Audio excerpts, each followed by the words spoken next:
E se o destino de Luffy e Barba Negra não fossem apenas se enfrentarem, mas sim lutarem lado a lado? Ao longo de toda a jornada de One Piece, a história construiu Luffy e Tite como extremos opostos, luz e trevas, liberdade e dominação, sol e lua. Ambos carregam um clã dos D no nome, o que os coloca no seleto grupo de inimigos naturais dos deuses que governam o mundo, incluindo a figura mais misteriosa e poderosa de todas, Imo. Mas e se essa rivalidade lendária fosse apenas uma etapa de algo muito maior? E se, no momento decisivo, o pior inimigo se tornasse o único aliado possível? Luffy, símbolo do sol e da libertação, e Barba Negra, a personificação da escuridão e da lua, poderiam formar a aliança mais improvável da história para derrubar o atual rei do mundo. Afinal, quando o sol não está presente, é a lua que ajuda a iluminar o mundo. Olha só que poético! No capítulo 1156 de One Piece, descobrimos que Rox D. Shebeck, décadas atrás, declarou estar em busca de duas Akuma no Mi específicas.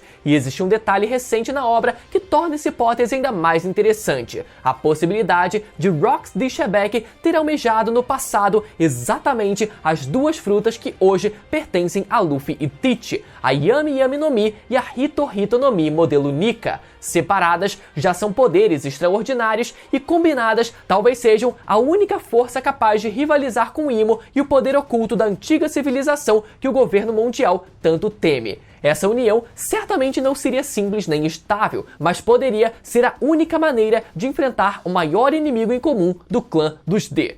Estamos de volta à programação normal e no vídeo de hoje eu vou te provar que faz todo o sentido Luffy e Tite se aliarem até o final de One Piece e como o capítulo 1156 pode ter cravado essa ideia que eu venho dizendo há anos. Tudo isso não antes de você deixar o seu like e entrar pro meu bando conferindo a sua inscrição aqui embaixo e tocando o sino de Skype. Estamos na contagem regressiva para os 900 mil tripulantes e só tá faltando você. Agora sim, vamos começar a nossa aventura. Luffy e o Sol. Desde o primeiro capítulo de One Piece, Luffy já carrega uma aura de luz. Romance Dawn, título do primeiro capítulo da série, é a primeira pista do que ele representaria para o mundo. O romance do amanhecer. O início de uma nova era após uma longa noite de trevas. O amanhecer, assim como o sol, sempre foi associado à libertação, à esperança e ao fim do domínio da escuridão, e é exatamente isso que Luffy provoca por onde ele passa. Essa ligação ficou ainda mais clara quando a verdade sobre a sua Akuma no Mi veio à tona. Aquela que todos acreditavam ser a Gomu Gomu no Mi revelou-se na verdade a Hito Hito no Mi modelo Nika, a fruta mítica que concede os poderes do Deus do Sol. Nika é uma figura lendária que nos contos sempre aparece sorrindo, dançando e lutando de forma livre, irradiando alegria mesmo nos momentos mais perigosos. Não é coincidência que Luffy lute com a mesma energia caótica e despreocupada, como se estivesse transformando a batalha em algo leve, divertido e engraçado. Além disso, em diversos momentos decisivos, Oda usa enquadramentos com raios de sol ou brilhos dourados sobre o Luffy, como na libertação de Dressrosa, em que a vitória dele é acompanhada de um céu aberto ensolarado, em Skypiea, quando Luffy derrota Enel, o deus que vivia acima das nuvens e permitiu que o povo voltasse a ver o céu aberto iluminado pelo sol, no momento em que ele destrói aquela gigantesca esfera de nuvem escura carregada de eletricidade. Além disso, personagens como Inuarashi e Nekomamushi mencionam que a figura que trará o amanhecer ao mundo será alguém do clã dos D, reforçando que Luffy é visto como aquele que quebrará a escuridão do governo mundial. E isso tudo fora as diversas referências ao Sol durante todo o mangá. Os Piratas do Sol, liderados por Jinbe, que carregam um símbolo diretamente ligado ao Sol, e a promessa feita por Joy Boy aos Homens Peixe, e mais uma série de símbolos que sempre carregam a imagem de um Sol rodeado de 9 pontos, as 9 famílias que representam o clã dos D. Por mais que a gente possa discutir se Nika foi planejado desde o início da série ou não, a gente precisa reconhecer um fato. O Oda sempre trabalhou a temática de um novo amanhecer, de simbolismos relacionados ao Sol e o Luffy como a figura central de toda essa história. Barba Negra e a Lua. Se Luffy carrega o sol e o amanhecer, Barba Negra carrega a noite e a lua. Depois que apareceu, Marshall de Tite foi cercado por uma atmosfera sombria como se fosse o oposto natural de Luffy. Em Mocktal, enquanto um gostou da torta do bar, o outro odiou a torta do bar e assim por diante. Parece que eles não concordavam em absolutamente nada, mas a verdade é que esses dois tinham muito mais em comum do que eles pensavam, a começar pelo mesmo nome dos D. Já a imagem mais enigmática de Tite talvez seja a que Oda nos mostrou em um raro vislumbre de seu passado, uma criança acordada chorando sob a luz do luar. Ele aparece chorando talvez pela solidão ou talvez por não conseguir dormir. Assim como sugerido por Shanks e Bug, que Tite não dormiu durante os 3 dias de batalha entre os piratas do Roger e os piratas do Barba Branca. E mais do que isso, que havia boatos de que Tite nunca havia dormido em toda a sua vida. De qualquer forma, aquela cena solitária e silenciosa passa a impressão de que a noite e a lua sempre acompanharam aquele garoto. Mas entre os vários mistérios que cercam o personagem, um deles é sobre o seu poder. Sua Akuma no Mi, a Yami Yami no Mi, já chamou a atenção desde o início da série. Embora classificada como uma Logia, ela é a única que não segue as regras desse tipo de fruta. Ao invés de tornar o corpo intangível, absorve tudo como um buraco negro, inclusive os danos causados pelos seus oponentes. Ao invés de possuir um corpo elemental completamente feito de escuridão, Barba Negra absorve tudo: fogo, raios, luz e até danos físicos. E só pra deixar claro, Barba Negra não diz que recebe o dobro de dano ou sente o dobro da dor, mas sim que a dor que ele sente é amplificada. E o motivo que eu acredito que fez o Oda criar a Yami Yami no Mi dessa forma é pelo seguinte: todas as Logias da época precisavam de algum nerf. Durante boa parte do pré-time skip, as Akuma no Mi do tipo Logia eram o tipo mais poderoso que existia, antes do Oda decidir introduzir as Zoan míticas e os conceitos de hack. Então, no mundo onde as Logias eram consideradas invencíveis, o Oda precisava criar um nerf específico para cada uma delas.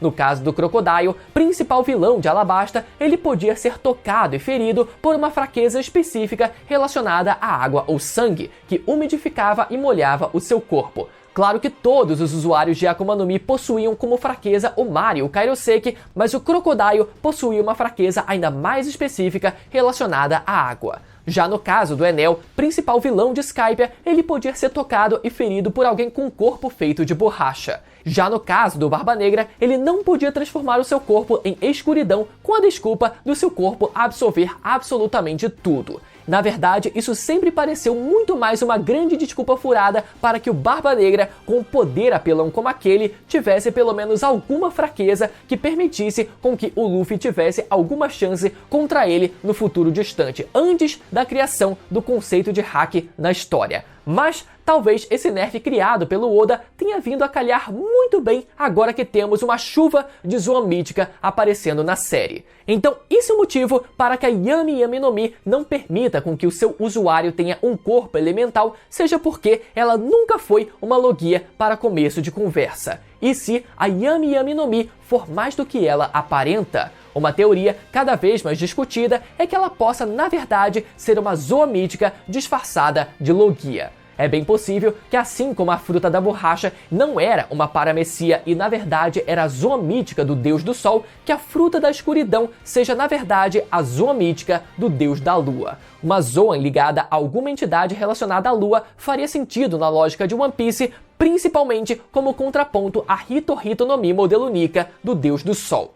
A Lua aparece em momentos-chave da obra e tem conexão direta com povos antigos, como na primeira vez em que Luffy desperta a fruta de Nika em Wano, ou mesmo com a raça dos Minks e sua forma Sulong, com os samurais de Wano e até mesmo com os antigos povos alados, que vieram justamente da Lua. Então, enquanto Luffy representa a chegada do amanhecer, Tite pode representar a noite mais profunda antes dele, aquela escuridão que precisa ser vencida para que o sol possa nascer. A aliança entre Luffy e Tite. O contraste entre o Sol e a Lua é um dos pontos centrais para entender o destino de Luffy e Barba Negra. Não se trata apenas de rivais que correm atrás do mesmo objetivo, o trono do Rei dos Piratas, mas principalmente de duas forças complementares, que carregam em si a promessa de algo maior. O Sol é vida, liberdade e calor, mas também precisa da escuridão para brilhar com intensidade. A Lua, por sua vez, só existe porque reflete essa mesma luz do Sol.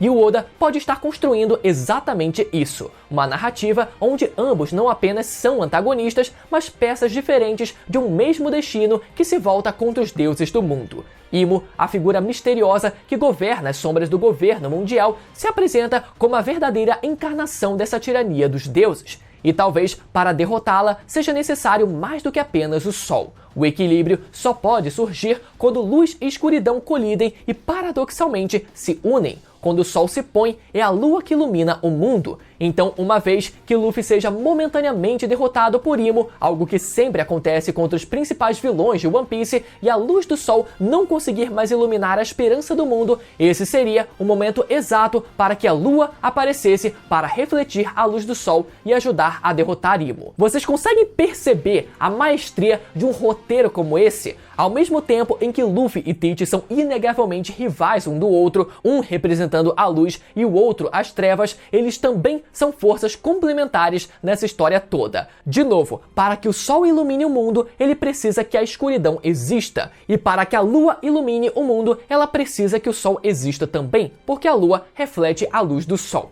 Nesse caso, a Lua, representada por Barba Negra, está destinada a refletir a vontade de Nika e, por consequência, a vontade dos D. Duas forças absolutas que, quando colocadas lado a lado, poderiam formar a arma final contra Imo. Se Rox de Shebeck já buscava unir essas duas frutas no passado, talvez ele tenha pressentido que apenas elas juntas poderiam romper o domínio secular do governo mundial. Nesse sentido, a rivalidade entre Luffy e Tite continuaria existindo, mas ganharia um outro significado. Antes do amanhecer, sempre existe a noite mais escura, e talvez Barba Negra seja essa noite, a última sombra que precisa se erguer não como um simples vilão, mas como a outra face da mesma vontade herdada pelos portadores dos D.